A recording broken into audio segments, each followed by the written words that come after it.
이제 그때 당시에 네. 검찰의 판단은 김경준 씨고, 많은 분들이 이명박 대통령과 연루되어 있다라고 의혹을 제기했지만, 예. 결국은 김경준 씨가 단독 범행이었고, 이명박 전 대통령도 피해자였다. 네.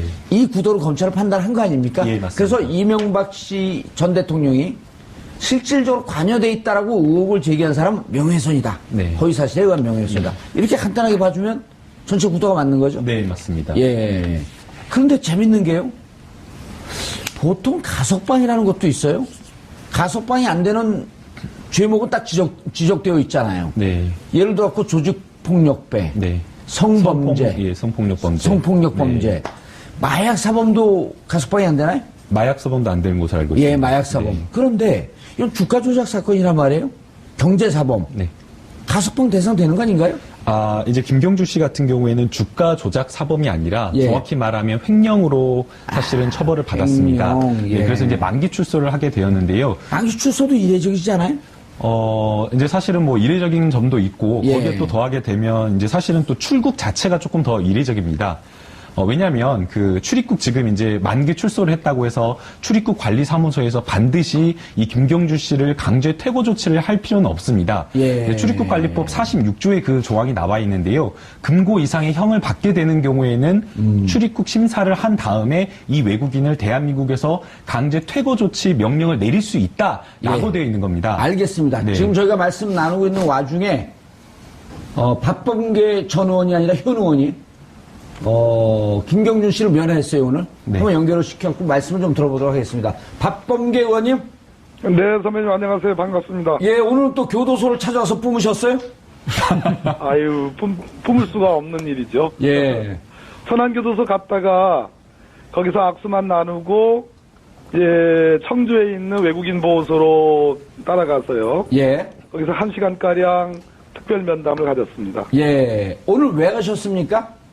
정봉주 선배님 때문에 갔습니다. 아유, 진짜 잘 이해가 안 되는데. 진짜 오늘 김경준 씨를 면담하고 나와서 여러 기자분들 앞에서 소위 이제 백풀이라는 걸 하면서 예.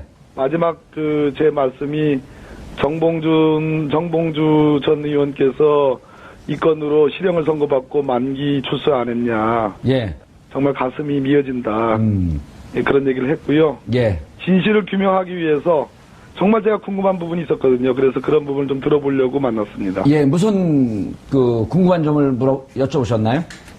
1시간가량 오로지 BBK 건과 관련해서 거의 다 얘기를 나눴기 때문에 많은 내용의 대화를 했습니다. 예. 제가 저희 방에 오시면 아시겠지만 제 방에 가면 5년 전에 칠판에다가 BBK 개요도를 그려놨습니다. 지금 잘 상세히 그려놨는데요. 예.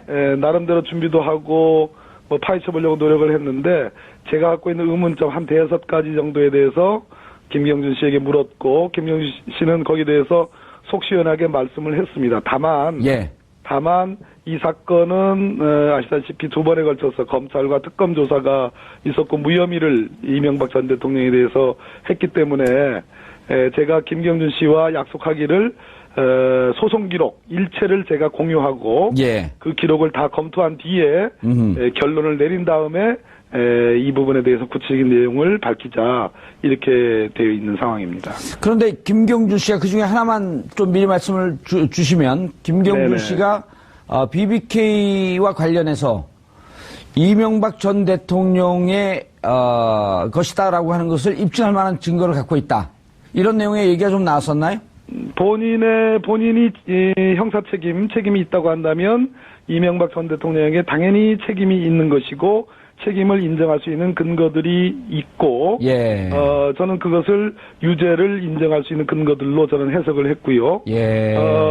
또 결정적인 근거도 하나 갖고 있다. 그것은 다스의 투자금과 그것이 190억 원입니다. 190억 원이죠. 그중에 140억 원이 돌려지는데요. 그 140억 원의 투자금 반환과 관련해서 결정적인 근거를 갖고 있고 그건 서류이고 이명박 전 대통령도 관련이 있는 내용이다. 이런 얘기입니다. 상당히 충격적인 내용이고 뭔가 좀 밝혀질 것 같은 그런 조짐이 보이는데요. 그런데 원래 그 형법상에 강제 출국을 할 수 있는 조항이 있지만 만기 출소하고 나온 특히 이제 10년 가까이 형을 살았는데요. 강제 출소시키는 것은 조금 이례적이지 않나요? 일단 저는 어제 제가 트위터에는 강제 출소, 출국, 강제 추방을 하면 안 된다라는 글을 올렸는데요. 오늘 가서 만나보니까, 일단 그 강제 추방은 아니고 정확한 표현은 강제 퇴거 명령입니다. 법무부 장관이 하는 것이고요. 강제 퇴거. 예, 강제 퇴거. 예. 출입국관리법 46조에 근거하는 것이고요. 예. 외국인으로서 실형을 확정받아서 출소한 사람은 대상이 되는 거니까 그것은 여지가 없겠습니다. 그건 맞는 것 같고요. 예. 두 번째는 김경준 씨는 1초가 그립다라는 표현을 할 정도로 가족, 부인과 딸에 대한 그리고 누나에 대한 절절한 그리움을 호소했습니다. 그래서 오늘이라도 당장 나가고 싶으면 갈 수 있으면 가고 싶다라고 얘기를 했고요. 예. 세 번째는 자유인의 몸으로 한국에서 불러줄 수 있다면 불러오겠다. 그러한 조치를 정권 교체를 통해서 다음 정부가 법적 조치를 취해줬으면 좋겠다. 이런 말을 했습니다. 예, 그러니까 김경주 씨 본인도 미국으로 돌아가고 싶은 의지가 강한 거네요. 네, 그렇습니다. 예, 앞으로 박범계 의원님. 네. 그럼 일단 김경준 씨는 이제 내일 미국으로 돌아가고 아마도요. 이후에 이 문제의 진상을 밝히기 위해서 네. 당분간은 이제 한국에 돌아올 수 없는 형편일 터인데 예. 박 의원님과 연락을 하면서 진상 규명을 좀 함께 밝히자 이런 합의는 좀 있었나요? 맞습니다. 예. 저하고 일단 김경준 씨가 소송을 제기했고 또는 형사적으로 방어를 하면서 했던 그 민형사 기록들이 다수 있습니다. 그런 부분을 예. 공유하기로 했고요. 예. 그리고 김경준 씨와 김경준 씨의 어머니 등과 수시로 연락을 해서 전체적인 법률적 검토를 한 뒤에 이 진상규명의 절차를 어떻게 밟아갈 것인지를 강구하기로 그렇게 약속을 했고 김경준 씨는 돌아가면 본인이 선택하는 언론과 인터뷰를 할 계획을 갖고 있다고도 얘기를 했고 진상규명에 대한 의지를 분명하게 밝혔습니다. 예, 박 의원님 세월이 좀 지났지만 김경준 씨 네네. 구속됐을 때 김경준 씨 어머니께서 언론과 인터뷰를 하면서 우리 아들이 죄가 있으면 MB는 왜 죄가 없냐 하면서 우는 대목이 좀 기억이 나는데요. 네, 생생합니다. 예, 지금 어머니 건강은 좀 어떠신가요? 어머니와 관련해서는 이 얘기가 가장 중요했습니다. 본인이 검찰 수사에서 진술을 바꿔서 협조할 수밖에 없었던 것은 자기 처와 예. 그리고 누나 에리카 김에 대해서 한 협박 그리고 본인의 김경식 본인의 형과 관련돼서 뭔가 회유가 있었다 검찰에서 예. 그 두 가지를 얘기하면서 특히 어머니가 누나를 어떻게 할래? 라는 그 대목, 누나는 살려야 되지 않겠느냐? 아하. 라고 하는 예. 그 대목에서 울었습니다. 예. 제 앞에서. 예. 정말 그 대목은 진실이 아니고서는 그것은 전혀 다르게 생각할 수가 없는 그런 장면이었습니다. 예, 그때 당시에 누나도 기소할 것 같이 검찰이 입장을 표명했다 결국은 기소를 하지 않았었죠. 그렇습니다. 그 예. 부분을 회유라고 표현을 했고 협박이라고 표현을 했습니다. 알겠습니다. 박범계 의원님 시간 내주셔서 감사하고요. 앞으로 진실을 밝히는데 중간에서 역할을 좀 해주시길 바라겠습니다.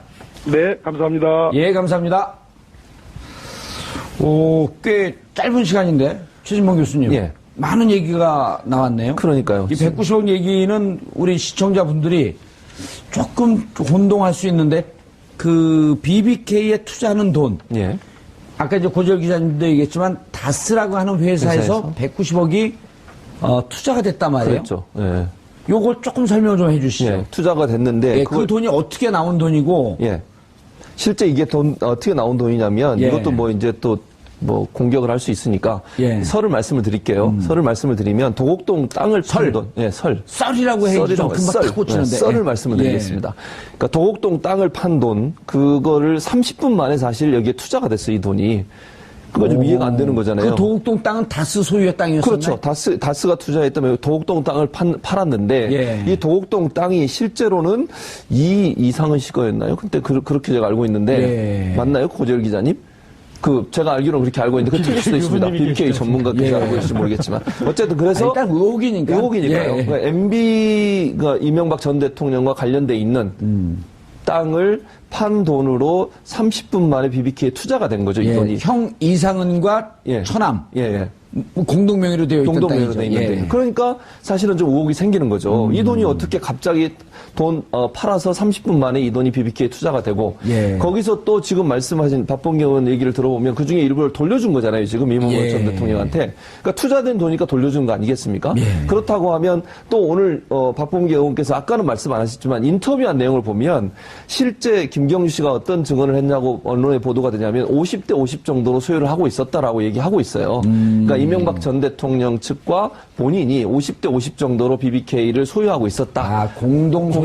있었다. 이렇게 예. 증언한 내용이 있습니다. 그래서 그건 이제 언론 보도에 나와 있는 내용이니까요. 예. 그 내용을 본다고 하면 김경준 씨 입장에서는 지금 아까 박병기 의원도 만나고 나서 얘기한 내용을 보면 여러 가지 증거를 갖고 있다고 지금 얘기하고 있지 않습니까? 그렇죠. 예. 근데 사실은 특검이나 검찰, 당시의 특검이나 검찰 수사에서는 예. 새로운 권력이잖아요. 이명박 전 대통령이 취임을 바로 앞둔 상태에서 조사가 이루어졌기 때문에 제대로 조사가 안 이루어졌을 가능성이 있고, 예. 그렇다고 하면 이런 여러 가지 정황들이나 김경주 씨가 제시하는 여러 가지 증거들이 증거로 채택되지 않았을 가능성도 충분히 우리는 고려해 볼 수 있는 거죠.